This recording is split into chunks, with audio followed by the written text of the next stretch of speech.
Hello and welcome to Politics War Room with James Carville. I'm Al Hunt. What a week it's been. We're excited to have two of the perfect guests to talk about everything. Great journalists Tom Edsall and Ed Luce. They'll be with us in a minute. It's going to be a terrific episode, so stay tuned.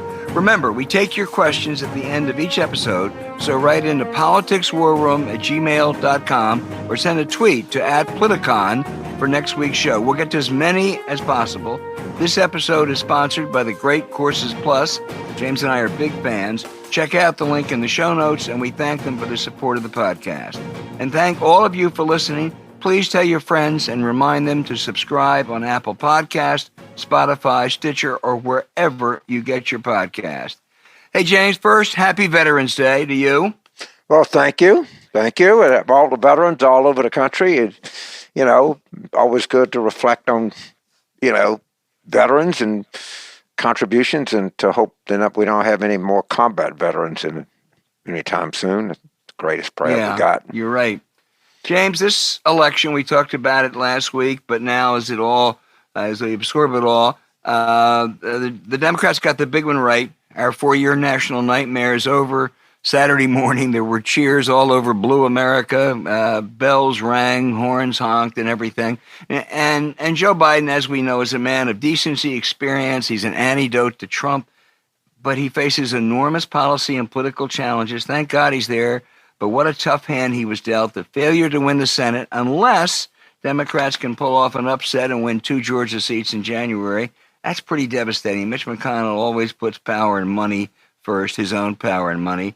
The failure to flip state legislature is going to be costly in redistricting. And maybe most of all, James, Trump was not beaten decisively.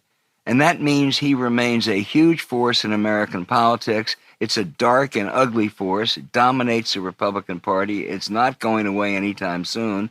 And I want to come back and talk about the immediate impact we're seeing on that in Georgia. But first, give me your take on it all.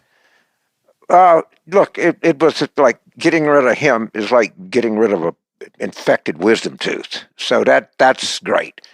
And I kind of agree that it was disappointing in most all instances, down ballot. I think the woke people just really killed us. I was on television last night with Tim Ryan, the Democratic Congressman of Ohio. He said he ran 9 points behind where he ran in 2018. In 2018, we had the perfect message. We had the perfect candidates, and it's all we had to do was kind of recreate that environment. And the whole defund the police movement and that people latched onto it. They ran against us, and it was pretty effective. And you got to, I want to talk to Ed and Tom a lot about how we got 60% for the minimum wage in Florida, and got 47% of the vote, or 48. How did we win California by more than anybody in history? And every one of these left-wing ballot proposals went down, and I think the reason it went down is they didn't like the people that were pushing them or something. But this is not the marriage between the woke and the Democratic Party. I don't think can last. I really don't. You're talking about really the AOC and to some extent the Sanders-Warren wing. Yeah, and Sanders is different. He doesn't come across like that, and he's an old guy. He's pretty consistent, but bears a kind of more of a really blue collar message. And I think some of the Sanders people will probably remain in the coalition, and then the AOC attacking the Democrats for not canvassing enough. Like, come on, your district probably got hit harder by the coronavirus than almost anywhere in the country, and you're telling Abigail Spanberger and Colin Howard and people like that you didn't go out and canvass enough? It doesn't make any sense, and it's a problem. And we don't have a very big majority in the House. Now, I want to say this because I'm trying to be an optimistic guy. It's not 2022. We got in 2 years, the Republicans have a very challenging Senate map. And they're going to have to be careful as to how they navigate this. It's not going to be just so easy that they can do what they've done in the past and just vote against everything. And, Joe Manchin and Lisa Murkowski and, Kristen Sinema, maybe Pat Toomey or Susan Collins, they're going to have a lot of power. I mean, a lot of power. Well, they do, except don't forget, Mitch McConnell determines what comes up. And that gives him a power. I think if you ever can get stuff to a vote, you may well be right. But I'm really deeply worried about that Senate, which is why the stakes are so huge. I am too, but in Georgia. Mitch McConnell. Let me give you. Okay. Go ahead. No, you go ahead. Mitch McConnell is going to need things from Biden. All right, it just is. Biden's going to need things from Mitch McConnell, and hopefully they can get some things done. But hopefully 1 to 2 seats in Georgia would be great. But let's move on. I want to stay on Georgia for a minute, not so much that election, but just to talk about, I think it personifies what I said earlier about how Trumpism lives. There was a primary debacle in Georgia last spring, really went awful, long lines, people didn't think their votes were counted. The general election really went surprisingly smoothly. Biden appears to have won the state. Both Senate races are going to a runoff, no one headed to 50%. And everything really went well. Very few complaints. But Trump and his two lackeys, the Senate candidates, David Perdue and Kelly Loeffler, are demanding the Republican Secretary of State resign for failure to go after voting fraud. That's a lie, pure and simple. But that's what you do in the world of Trump. I'll tell you what they're trying to divert, James, right now. They both those senators were selling stock back in late January, February, and early March, when they had inside information on how bad the pandemic was, that they knew things were going to be bad. Loeffler, who is a multi-millionaire, if not a billionaire, says she was cleared by the Senate Ethics Committee of any violations. James, I covered the Senate for a long time. The Senate Ethics Committee would clear the Boston Strangler if he were part of the club. From January 24th to early March, she started selling off shares in companies that were really hurt by COVID-19 and buying stock of companies that make PPE equipment, which rose. Maybe her other Republican, David Perdue, did the same thing. Now, maybe it was just a coincidence. Maybe they had outside advisors making these buys and sells. Maybe, that's a reach, but maybe. But I have a question. What the hell were they doing selling stocks anyway when they're sitting in the Senate and they're so rich? But what they're doing in this, it's very simple. Fire the Secretary of State, because then they won't be talking about our lack of ethics. It works for Trump. It so happened that when we've been called to be on the show, when we started the show, I was in conversations with people about how we trying to design a campaign to go after that, to lessen Republican enthusiasm, to say this is what Loeffler and Perdue would do it. And there's a lot of people that think that really kind of did Mitt Romney in 2012. And if we can put some distance between them and Trump, they might not. The question is, how many of these people are going to come out without Trump on the ballot? And if we designed the right kind of program, and I've been working on it this morning, where we just run this kind of stuff out, mostly in rural and small town Georgia, because they're not going to vote Democrat. Forget about that. But they may decide to stay home, and that's because Trump, he gets them out. They don't like free trade. All the money made in China. I mean, Purdue's got real vulnerabilities there, and a rear guard action, really bringing that what you talked about, is a strategy that is under deep consideration. Of course, James, the concern is, you're right, Trump brings them out. He also brings out the anti-Trump people. Right. And is that a concern? It is. We don't know. So the polling I don't think is going to matter. It's going to be 48-48. The one question is, will they come out without Trump on the ballot? And conversely, will our people come out without Trump on the ballot? Our black share, we're not sure, but the best guess right now, could change, is 27.5. It should be 29.5. And I think that, Stacey Abrams got a whole lot of money.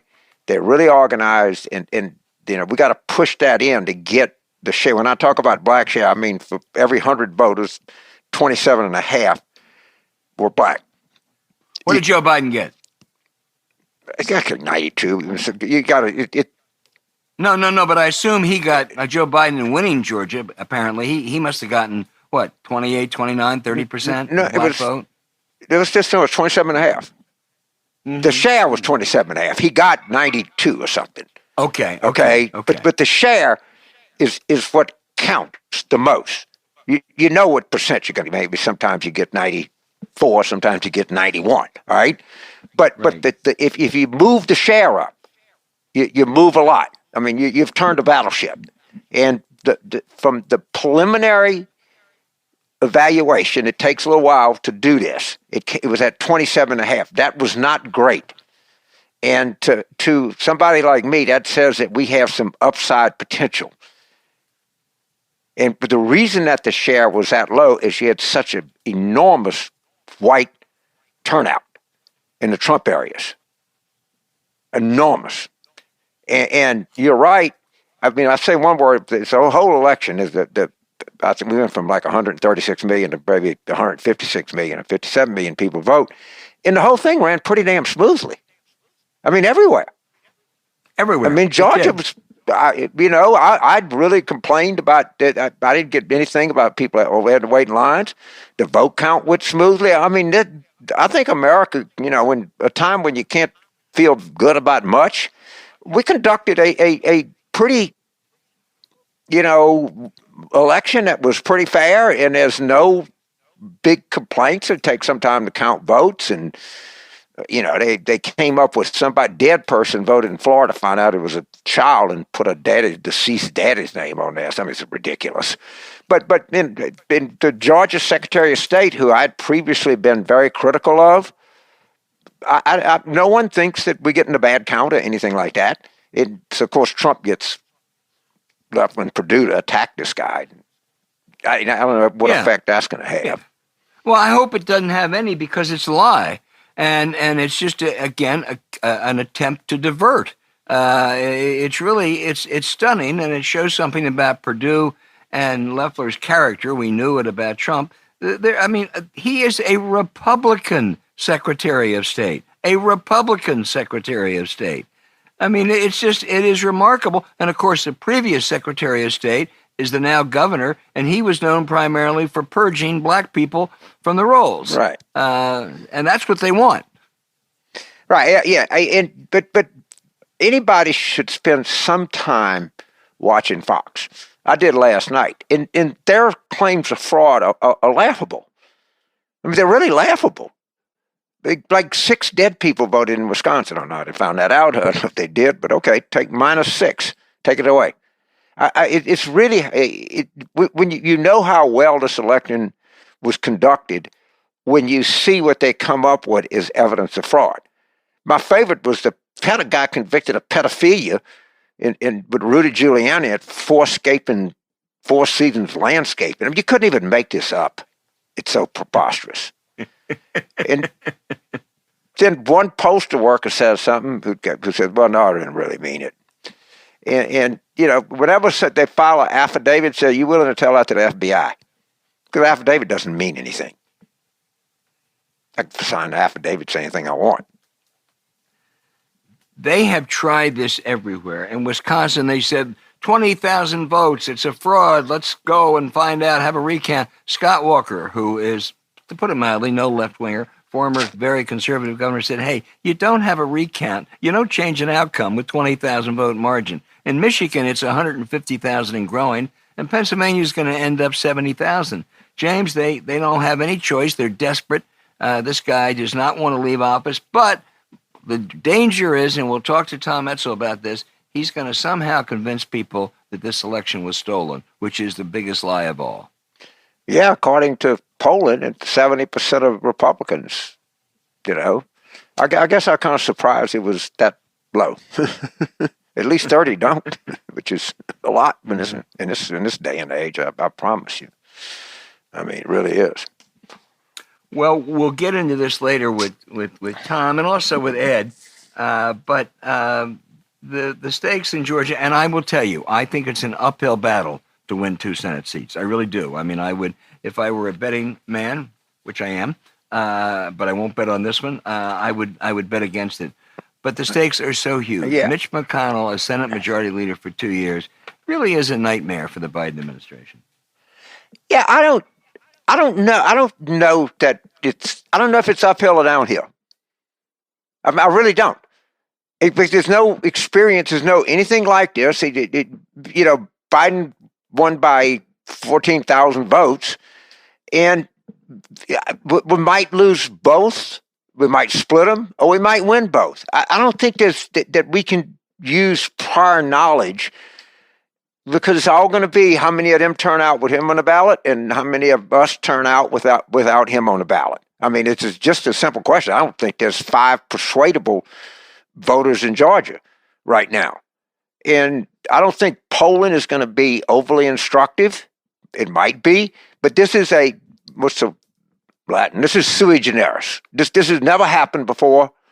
And there's no amount of political expertise or experience or that gives us much guidance here, other than, and usually it's kind of, it all comes down to turnout, Al. I'll tell you that. Well, this is a broken clock is right twice a day to conventional wisdom. Yeah, I think it's probably right. Well, I think you're dead on, and I strongly suspect that with Warnock, the pastor of Martin Luther King's church, and the opportunity to elect the first black senator from Georgia, obviously, and would be the only, would be the first black senator ever from the South. My guess is African Americans are going to turn out. And the key for Democrats will be, do those suburbanites in Gwinnett and Cobb, do they turn out the way they did on November 3? It's unanswerable, but that to me probably will be important. But from everything that I am told and everything I can see, Warnock is a really good candidate. He is really, really good on his feet. How much that's going to bring you. But and I saw Osroff, who is a much improved candidate, but when he ran for that special seat in the Georgia 6th Congressional District. So our candidates are pretty good. Theirs are not that great. Our candidate quality is higher than theirs, and they have they're both billionaires. They have some ethical things, and they've made some decisions. Kelly Loeffler gave Hillary Clinton money. She hired Stacey Abrams. I mean, she was, a country club Republican who was repulsed by Donald Trump. And then she became, fanatically there. Well, we got to see if we can get under that and try to point out that to people. Not that we're going to get very many people to vote for us, but they just may say it's too goddamn much trouble. There's some chance of that. There's some real vulnerabilities here. And the question is can we put together a campaign in this period of time, raise a sufficient amount of money, and hit the right scene? And that's literally what I was working on. We started the show. When the show is over, I promise you that's what I'm going to be working on for the rest of the day. Hey, in this age, it's more important than ever to develop ourselves and our minds. The favorite ways to do that is learning with the Great Courses Plus. It's got thousands of courses and lectures covering anything you can think of. Everything from the Civil War to molecular biology, or even the three-point shot in basketball. I'll take the Civil War and three-point shot in basketball out and leave molecular biology to you. Well, I may pass on that, but I'll tell you what I am going to do, where they've got a great course on how to train your puppy, which my daughter having an 11-week-old puppy, we are relying on the Great Courses Plus. Yeah, you can find not a couple things that you're interested in. You can find 10 things you're interested in that. I mean, the number of courses that they have and the quality, they go out and they seek the best professors and most knowledgeable people, but not just that, they're like really good communicators. It must be a real tough sorting out process they have to be on that. I love that thing. Start your journey with the Great Courses Plus. Your future self will thank you. Sign up with our special URL, thegreatcoursesplus.com/war room. When you go there, you'll get a full month of unlimited access. Free. Actually free. Go now to thegreatcoursesplus.com/war room. That's all one word. That's thegreatcoursesplus.com/war room. Look for the link in our show notes.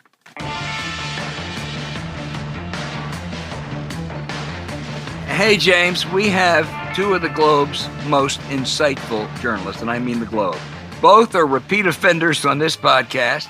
Ed Luce of the Financial Times, Washington correspondent, former foreign correspondent, and Tom Edsall, the New York Times columnist, former Washington Post political reporter. You can't get any better than Tom and Ed. Ed, let me start with you before Tom tells us about how things may be unfolding badly for the country. But tell me, what's the general sense overseas of the Biden victory and what it signifies for policy? I think it depends where you're looking. And thanks, by the way, to both of you for having me on. It's always a great pleasure. Depends who you're asking. I mean, if you're asking Putin or Bolsonaro or Erdogan, I'm not sure you'll get a very upbeat response. If you're asking the populist parties in Europe, or indeed the governments of Hungary or Poland, I don't think you'll get a very positive response either. But pretty much everywhere else across the democratic world and much of the non-democratic world or the semi-democratic world, this is an unmixed blessing. I think the conversation is more about whether Trump can sort of leave a scorched earth situation for Biden or not, or even sort of more outlandish discussion of an auto coup going on in Washington. And I know Tom has written very insightfully about what Trump's playing at. We're going to get to that in just a minute. Does it matter who Biden taps for top-level jobs like Secretary of State, or given his extensive experience, is it really not as relevant as it might be with a more newcomer like an Obama or even a Trump, I suppose? I think there's an understanding that it's pretty much a bipartisan sort of foreign policy platform behind Biden, because you've got the Never Trumpers and a lot of moderate Republicans, and some talk of people like Mitt Romney being considered for Secretary of State. I don't think that would happen, but I'm sure that would send a strong signal to Putin, for example. I think there's also a sense that if the Republicans retain control of the Senate, then there are certain people who are probably not going to be nominated for confirmable jobs, such as Susan Rice for Secretary of State. But broadly speaking, I think they look at the field. They look at Nick Burns, Bill Burns, Tom Donilon. They look at Tony Blinken. They look at a very experienced and fairly multilateralist range of choices that Joe Biden has, and none of them worry a sort of series of allies and partners who've got used to Mike Pompeo in the last couple of years. That anything is a dramatic improvement. Tom, as Ed mentioned, there are people who say, my God, could they have a coup? I still think that is not very likely. Biden won this thing fair and square. It wasn't even that close. But you wrote a very compelling piece that the times ahead still could be quite dangerous. I know that you and James are skeptical of this. I am pretty skeptical, too, that it will happen full blast. But if Trump can continue his pursuit of the presidency through January 20th, there is a very worrisome scenario that at that point, no one would know who the president was, who has national command authority, and it would leave the country in a very vulnerable position. It is a unlikely proposition that will happen, but I have to say that Donald Trump's presidency has been a series of unlikelihoods. And I would not dismiss this possibility. To pull off what he wants to do, he's going to have to start lining up Republican legislatures to support his view about who won in places like Pennsylvania, Wisconsin, and Michigan, and where the Republican Party does control the legislature, and the legislature does pick the electors to send to the Electoral College for the real vote. This whole process needs to be watched very carefully. Tom, isn't it going to come down to the courage, the patriotism, if you will, of leading Republicans? Already, former President Bush, Mitt Romney, Dan Quayle have said this is over. But you look at people like Lindsey Graham, and they are just kowtowing to whatever Trump tells them to do, which demonstrates anew, as if we needed his hold over the party. Who are the people that you think would make a difference if they said, wait a minute, we can't go this far? Well, the most critical one I would think, be Mitch McConnell, who has not been willing to say that. Then basically the rest of the Republican Senate leadership, that would be crucial. I don't. There's no sort of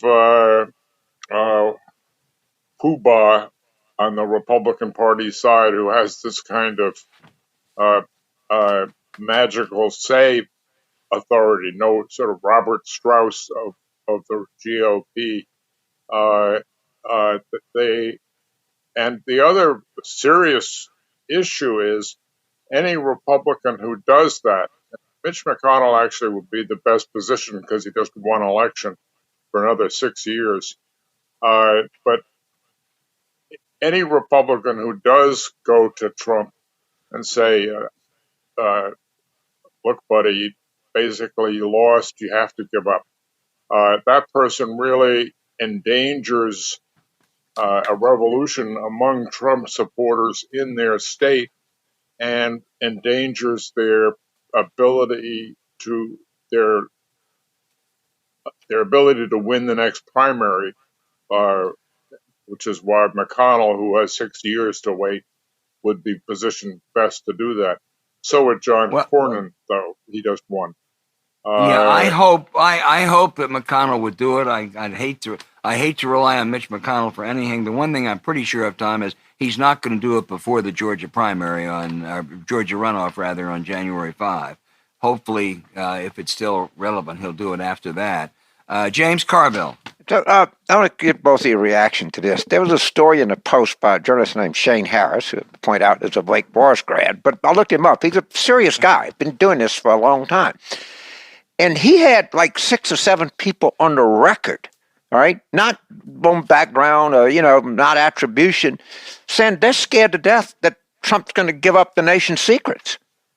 Both of you, Al, you've been around a long time too. Y'all have more experience in this than, any 3 people I know. I mean, my side has always been political, but I have never seen a story like this for attribution, saying that the president is a security risk to the United States. Am I missing something here, or was this a bigger story than it's getting credit for? I think it's fair to say that inadvertently or otherwise, Trump has already given out a few secrets as president. He's repeated in public things that are in his presidential daily briefing, which have caused conniptions in the national security community and intelligence community here. And I can't state this as fact, but from what I understand, caused some editing of how the presidential daily briefing is presented to Trump. What Trump said in private to various leaders, including Vladimir Putin, about anti-ISIS operations, about advanced planning to pull out of Syria, etc. All of this is sort of in the mix. I think the great hope here with Trump is because he didn't really pay much attention to the presidential daily briefings because they'd already had to grossly simplify what was presented to him. and reduce it to one page with pictures and a few bullet points and present any insights as one that came from him rather than from the intelligence community. The saving grace here is that he probably can't remember most of them. And therefore, even if he were prepared to use key secrets as a weapon or as a tool of revenge, his memory might fail him. I think they had to hire Marvel Comics to produce the presidential daily briefing. The only way they could get his attention, and even that didn't work. But I think Ed is generally correct. But it is true but it's also true that Trump has a record of disregarding national security whenever on impulse, not even when it's just to his advantage. He does not have a sensitivity to this subject, and his history on this score, as Ed noted, is pretty spotty.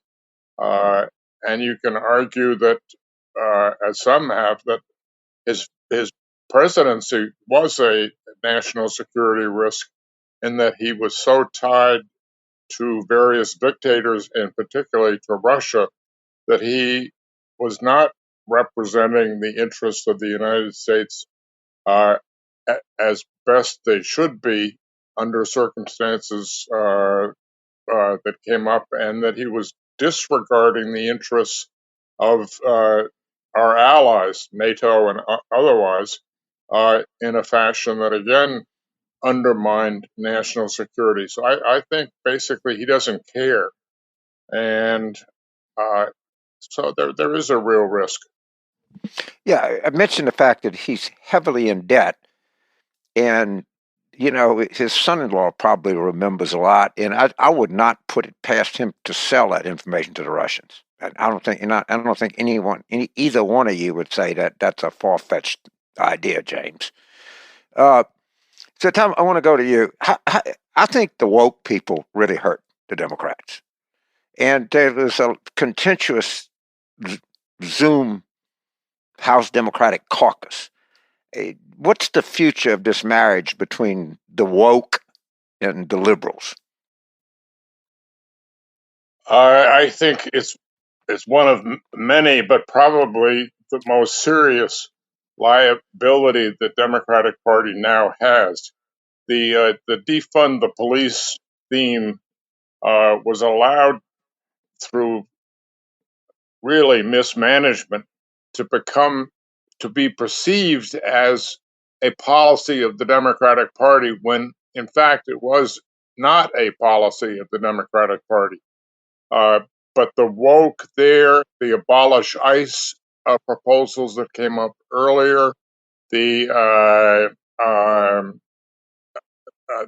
whole set of values has shaped the views, apparently, of a lot of voters who were in the middle. And they're the ones who voted for Biden at the top of the ticket because he seemed like a regular guy, not a woke Democrat.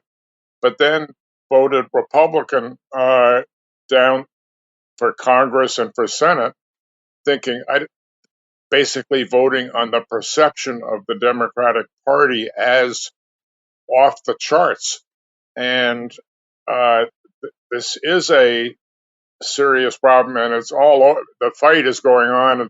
There was the 3-hour phone call that Nancy Pelosi had with the whole caucus. It's in the newspapers. Guy whose name I can't pronounce had a op-ed in the Wall Street Journal of all places. Though I think the Wall Street Journal is probably encouraging this fight. It's a nasty issue, and it's a serious problematic one. What makes it particularly problematic is that the woke side claims to be morally righteous, and that adds a whole tone and tenor that really puts people off and makes if you're going to be accused, which is now happening to some extent, of being racist because you take the stands that you do and you want to push the party towards the center, uh, that's getting really nasty. And it shows the way the word racist has become abused as a accusation. And at any rate, I don't know what the future holds for this. So, Go ahead. Ed, you have an example in your country of the Labor Party, starting with Michael Foot writing the longest suicide note in history, to Jeremy Corbyn endorsing the longest suicide note in history, and has rendered that party irrelevant almost. If you watch this with your background, you watch this happening here in the United States. How do you think the Democrats should deal with this whole woke crowd? It's a really important question, and if Trump weren't sort of playing a reality TV coup sort of fantasy, then I think we would be talking about two things: one, a divided government, but second, a divided Democratic Party, because the meeting that Tom mentioned was a very, very heated one, and there was shouting on it, which is not what you normally get after a victory. But of course, the Democratic Party as a whole didn't win a victory last week. It was really, other than the presidency, a victory for the Republicans. And I think it's generational. It's also generational on the left in Britain.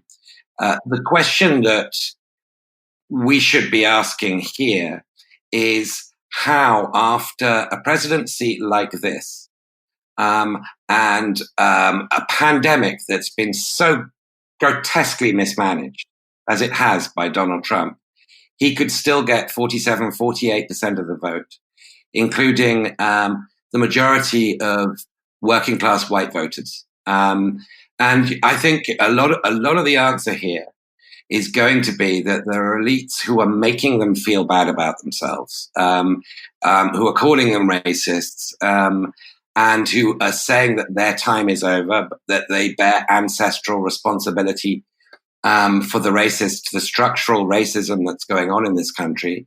That term, structural racism, apparently caused a Google spike. People searched for it in late August, in the millions. What does structural racism mean? And clearly, that's not a good way of winning people over to a broad-based coalition to reboot the economy and make it a fairer economy and a more meritocratic society.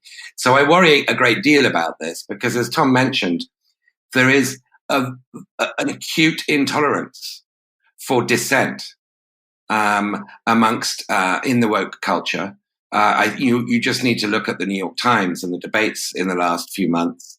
The 1619 Project, I think, is a really good case in point. And as a Brit, I should be really in favor, by the way, of the 1619 narrative, because it argues that the American Revolution happened in order for America to continue slavery, because Britain was, turning abolitionist. It actually happens not to be a very accurate picture, or at least a highly incomplete and contestable view, according to professional historians. But if you dispute the 1619 line, then you risk being branded as a racist, a patriarchist, or whatever. This is a nonsensical way for the left to rebuild itself in the 21st century. We should be deeply thankful Biden has won, but whoever replaces him is not going to win if the party goes further down this line. I agree. I want to make one. I want to make one point, Al. I want to make one point here. Back to Ed's point. I read Adam Hochschild book about the British anti-slave trade movement, and it actually some of its inspiration came from America. Mm-hmm. Mm-hmm. Right. The idea that there were not anti-slavery people in the United States, particularly the Quakers, who were very, very influential in Britain, in that campaign to end the slave trade. And I agree with you. It's just a little point of history that I wanted to point out. Okay, Al, to you, please. I got a couple for Tom, but Ed, first let me ask you. Right now today, you're Benjamin Netanyahu, you're MBS in Saudi Arabia. What are you thinking, and how how great is your decline in influence with America? Well, Netanyahu was nothing if not supple and versatile. He was one of the first out of the starting blocks with, "Hey Joe, we're great friends." Um, I mean, Bibi has been reliant on Trump. Trump has been the gift that's kept on giving, and I think that Netanyahu's sort of pace with the Israeli people that he's got his man in the White House, and therefore you should keep me in office here, even though I'm being investigated up to the eyeballs. I think that case has just been dramatically weakened. MBS, I think the one country in the world that has the most to worry about with this change of administration is Saudi Arabia, and deservedly so. Quite sort of what that will mean in practice is another question. I think that, the debates within the very large Biden camp are ongoing, but Saudi Arabia is seen in a very different way than it was even 5 years ago. That is a good thing. Tom Edsall, you were prescient about this election beforehand, warning that it could be closer than people thought. What is your early take on Georgia? I know we've never had anything quite like it, but what does your gut tell you? On Georgia? Yeah, the two races down there. I think the odds are on the Republicans. They always are, especially in a runoff when you don't have the national campaign to help carry any Democrat with turnout. But in this case, it's not. It's going to be a different ball game. If I had to bet, I would bet on the Republicans winning, but I don't think the odds are going to be that strong. The Democrats have a shot, and Stacey Abrams is going to be probably the key player to watch in this and see how successful she is in sustaining the voter mobilization and voter registration program that she has initiated. But it's going to be a real dogfight, and it'd be great to be a political reporter in Georgia for the next Oh, wow. till January 5th. Never had anything like it. Tom, we all know the exit polls have lots of flaws and they have to correct them later. I don't believe the exit polls that say that Trump got 12% of the African American vote or 19% of male of black males. When you look at places whether it's the South or North that are heavily black, it just doesn't indicate that. But he clearly did much better than anyone thought among Latinos, among Hispanics. What's your theory? Well, the Hispanic vote in Miami is explainable through the notion of socialism and the defund the police in combination. What was going on in South Texas? There needs to be a lot more work figuring out what's going on there. What this really does, though, is inspire the Republican theologists to begin to argue that there's the potential for a biracial or multiracial working class party that would be the Republican Party, exactly countering the Democratic premise. And I don't know how far it will go, but it does give momentum to the kind of strategy that basically both a Tom Cotton and a Josh Hawley would like to premise their potential presidential campaigns on, and whether there's the germ of a real potential coalition here, pretty iffy. But once you have a goal in mind, it really helps a party to mobilize and to it gives momentum to a party to have a at least something of a vision.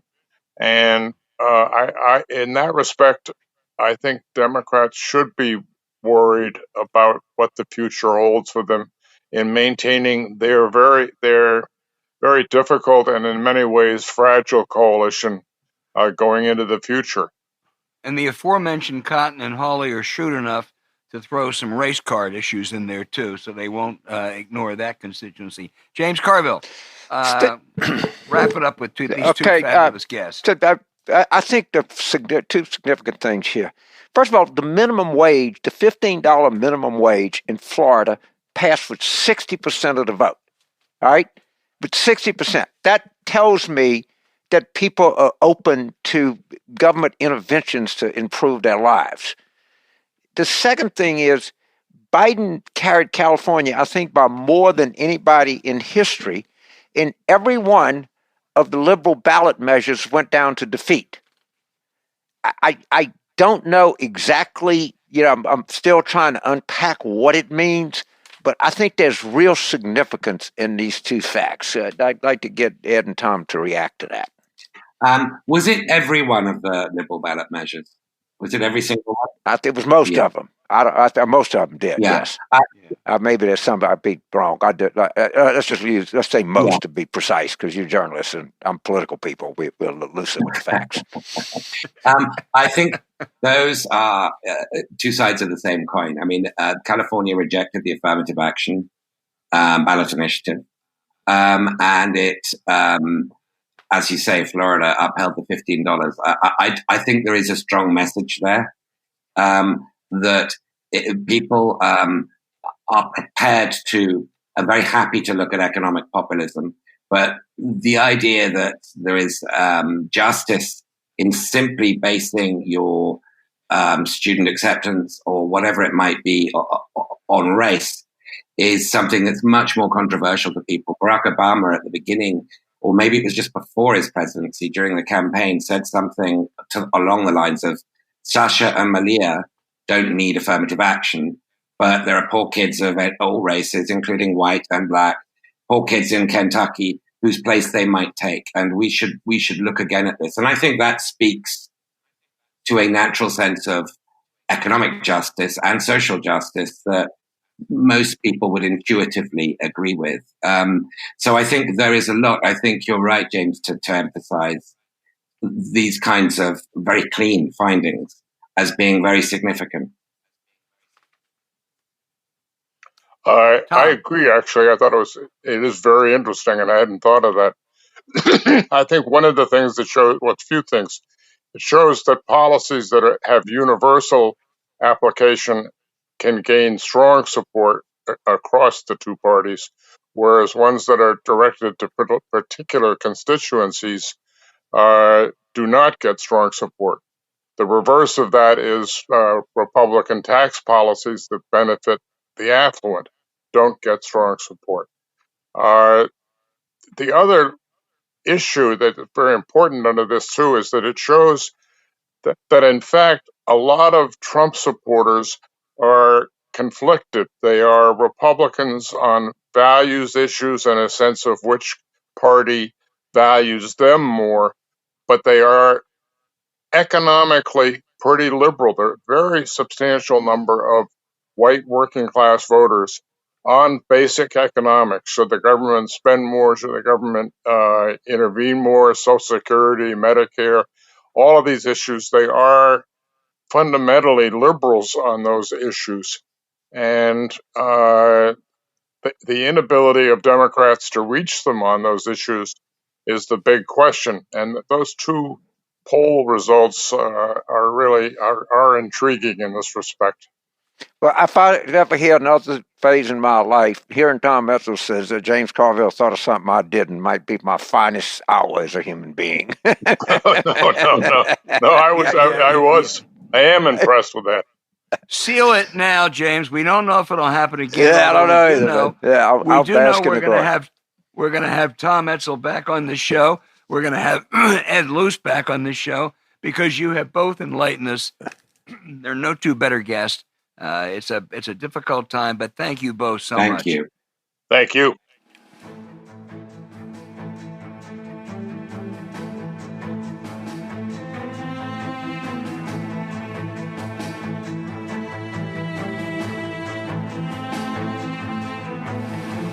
Hey, James, we have some good questions this week. I want to start off with Howard from Santa Fe, New Mexico, who asked the question a lot of people are asking: why did Trump outperform the polls? He posits, was it having a stronger ground game and Biden's reluctance to travel as much as he would have if the pandemic wasn't going on? Yes, all of that is true. But I think what happened was, if the anti-police, the socialism, the everything that they did, I think it broke through at the end. And we wanted to say the Iowa poll was an outlier and anything. I think it, to Ann Seltzer's credit, when we look back, I'll say that she picked something up, and this is the second time that it's kind of broken that way. And I think there is something fundamentally wrong with Democratic messaging. And I think we got it right in 2018. I think Biden, for his part, got it mostly right in 2020. But people, for some reason, just kind of backed off at the end. Yeah, I agree, and I think that was the prime thing. The lack of a ground game may have hurt a little bit in places like Eastern North Carolina, but you were much more on target. And on the polling, I mean, Nate Cohn had a big piece about it this morning in the Times. I wish he would have credited Ann Seltzer, because as you say, I was a little skeptical at that poll, and I should have learned. She worked with me for 8 years. Don't be skeptical of Ann Seltzer. She really did. She got it right. Our next question is from Susan from San Diego, who asks, is there any way to outmaneuver McConnell or undermine her words, although I agree, malignant control? Is there anything that could prevent McConnell from just sitting on legislation? Susan, that is such a good question. And the only answer I can give is 2, as in 2 seats in Georgia. The way the Senate rules work, the majority leader has enormous power over the calendar, and certainly McConnell is going to exercise that. James points out that he needs some things, so occasionally he might relent, but he's going to be a nightmare unless those 2 seats are picked up in Georgia.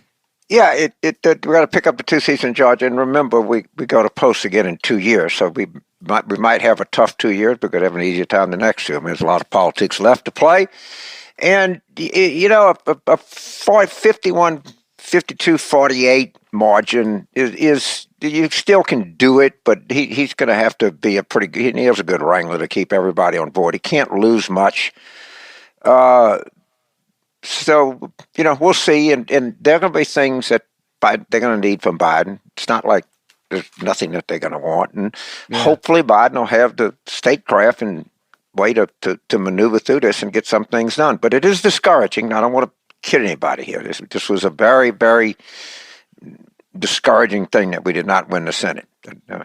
It's upsetting. James, Paul from Racine, Wisconsin, and you know the answer to this because you've dealt with them. What happens to these disaffected Republicans after the election? Well, first of all, they're not going back to the Republican Party. There was some hope that Trumpism would be defeated. That was the grand hope. Well, no such thing happened. Don Jr. and Kellyanne Guilford are going to run the Republican National Committee, of which, of course, they'll just use it as a grift. They'll just make money on it. They're raising money for the recount, and the fine print says that the money doesn't even go to the recount. All right, they're going to keep stealing with both hands. Now, what you don't know, and I can't emphasize this enough, what happens when the very real possibility, the very real possibility that he's indicted by the Manhattan DA or the New York Attorney General? What effect does that have? How convincing is that case? What does that cause in the United States? This is a very, very real proposition. This investigation is very, very real. And it's not a federal investigation, so he can't pardon himself. He's going to pardon everybody and himself if he can. But he has no jurisdiction over that. And just from what we know of the case, when you just look at what the New York Times has published on his tax returns, man, I'd hate to be in his shoes in that case. And also the investigating that foundation, which was a giant grift. And remember, Steve Bannon is indicted. He's in serious legal jeopardy. Brad Parcell is being investigated. There's only one person that they can turn on to stay out of jail. Right. There's only one. They got, and he's got to testify in that E. Jane Carroll suit. He's got $400 million. I want to talk to Tom and Ed about this. The Shane Harris story in the Washington Post with like 6 national security people on the record by the name. All right, by name. Okay, let's go. Let me go. We're our Sydney, Australia fan club has written in. This is Gerald, who said, should Democrats be concerned at their apparent inability to appeal much better to working class Americans, white working class, particularly in rural America? Look, James, you were engaged in an effort that certainly made some progress, but not enough. Just overall, the white working class, rural America went almost as strongly for Trump as he did before.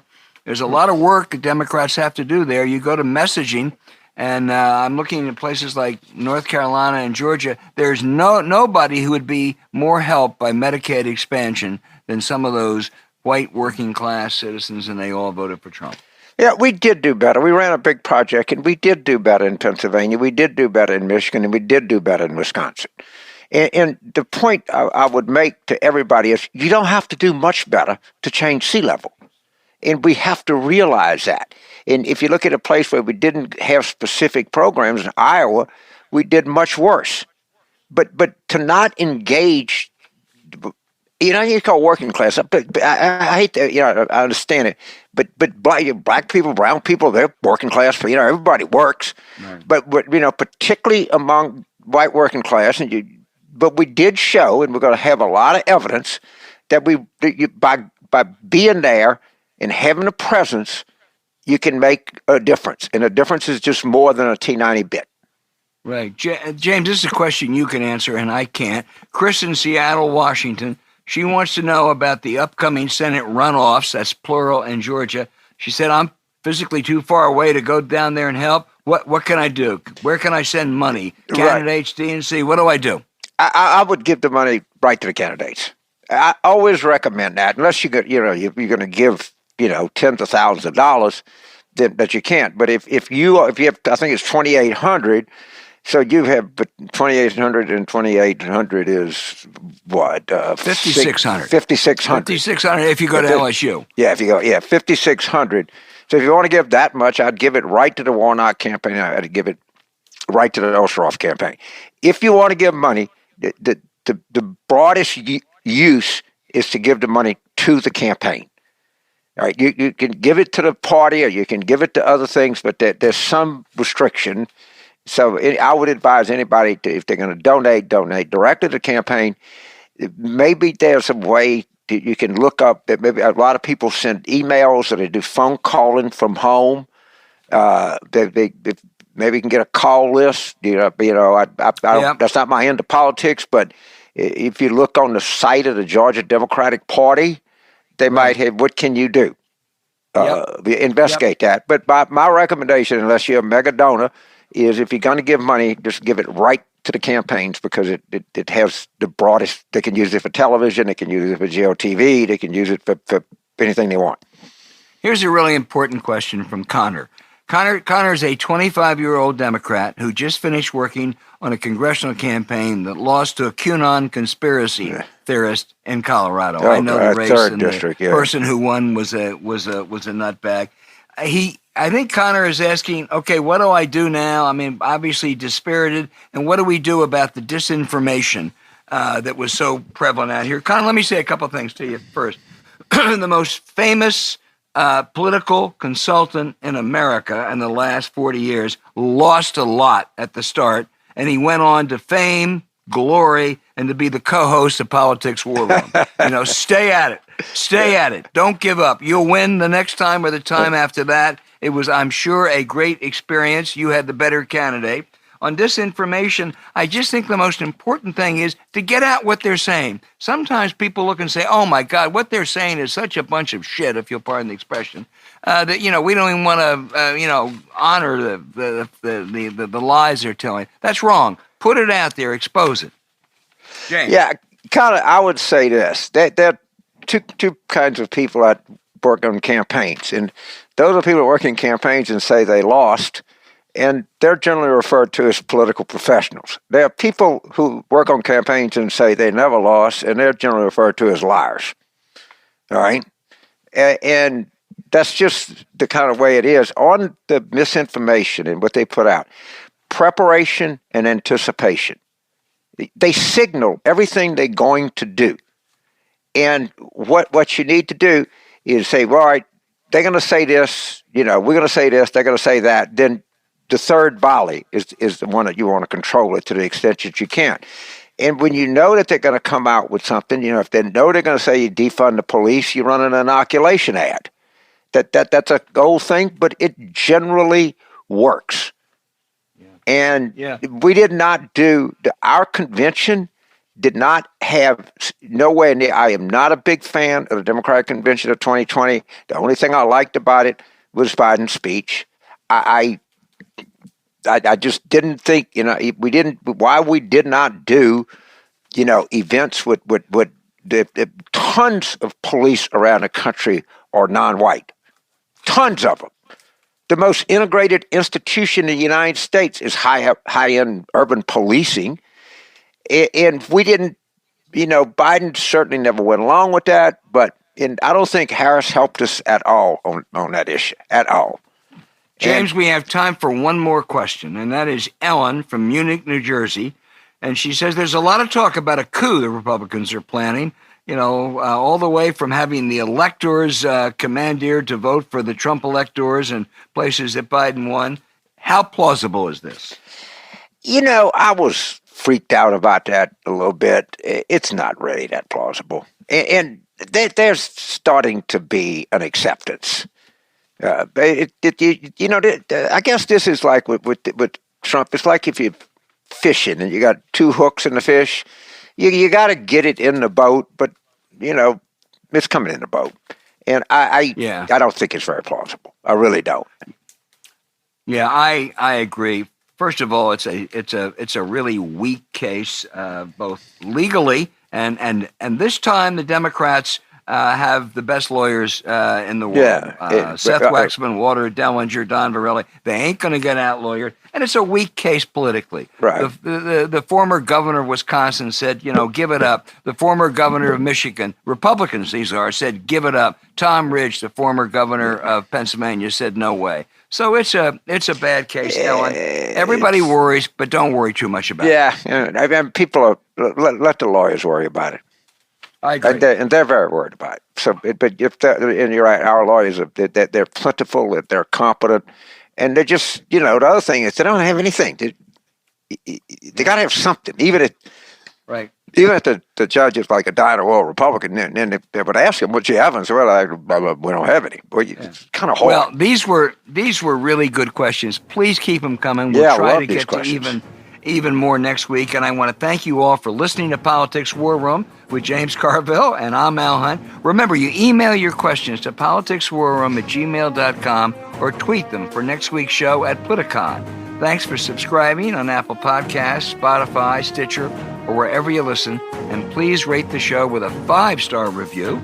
We'll be back next week, as I think this ongoing saga will still be a lot to talk about with War Room planning for 2021. Thank you.